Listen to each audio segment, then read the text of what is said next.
আজকের ক্লাসে হচ্ছে আমরা ইরুদরি প্রথম বইয়ের লেসন 1, 2, 3 এই 3টি লেসনের প্রশ্নগুলো কভার করার চেষ্টা করব। হাজিমে মাসো। তো শুরুতেই আমরা স্ক্রিনে যেই পার্টটা দেখতে পাচ্ছি যে একটা ছবি আছে এবং 3টা অপশন আছে। এরকম প্রশ্ন আসবে হচ্ছে স্ক্রিপ্ট অ্যান্ড ভোকাবুলারি, অর্থাৎ প্রথম পার্টে যেখানে এরকম ছবি থাকবে 4টা প্রশ্ন আসার সম্ভাবনা আছে।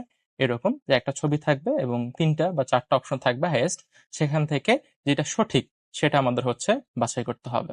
তা লেখা আছে কি ইংরেজিতে প্রথমেই উপরের দিকে যে look at the illustration and choose the correct word, অর্থাৎ ছবিটা দেখো এবং যেটা কারেক্ট অ্যান্সার মনে হয় সেটাকে বাছাই করো। এখানে যে ইংরেজিতে লেখা আছে আপনি পরীক্ষার হলে কিন্তু আপনি চাইলে এটা বাংলা সেট করে রাখতে পারবেন, অর্থাৎ এখানে যেটা ইংরেজিতে দেখা যাচ্ছে সেটা আপনি বাংলায় দেখতে পারবেন। সেটা কিভাবে আপনি সেট করবেন, আমার ইউটিউব চ্যানেলে হাসিব খান একাডেমি, সেখানে অলরেডি একটা ভিডিও দেওয়া আছে জিএফটি পরীক্ষার প্রশ্ন কেমন হয়। সেই ভিডিওটা দেখলেই কিন্তু আপনারা সেটা ইজিলি বুঝতে পারবেন। তো আমার ইউটিউব চ্যানেলে গেলেই হচ্ছে সেটা পেয়ে যাবেন। এখন দেখি যে প্রথম প্রশ্নটা, এখানে আমরা দেখতে পাচ্ছি কি একটা মোবাইল ফোনের মতো একটা আকৃতি আছে ছবিটার মধ্যে এবং একটা নাম্বারকে হচ্ছে ফোন নাম্বারের সাথে একটা নাম্বারকে এটা একটু বেশি ভিজুয়ালাইজ করতেছে, বুঝাচ্ছে যে একটা ফোন নাম্বার বুঝাচ্ছে এখান থেকে, তাই না? এখন অপশনে আছে কি, প্রথম অপশনটা আছে হচ্ছে দেনোয়া বাঙ্গো, মানে কি ফোন নাম্বার। দ্বিতীয় অপশনটা হচ্ছে নামায়, নামায় মানে হচ্ছে নাম। আর জুসো মানে হচ্ছে অ্যাড্রেস, ঠিকানা।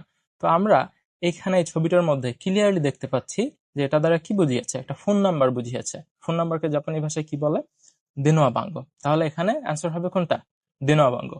অর্থাৎ এই ছবির সাথে যেই অপশনের যেই ওয়ার্ডটা সাদৃশ্যপূর্ণ সেটাই হচ্ছে আমাদের হবে রাইট অ্যান্সার। তো এখানে আমাদের হবে রাইট অ্যান্সার হচ্ছে দেনোয়া বাঙ্গো।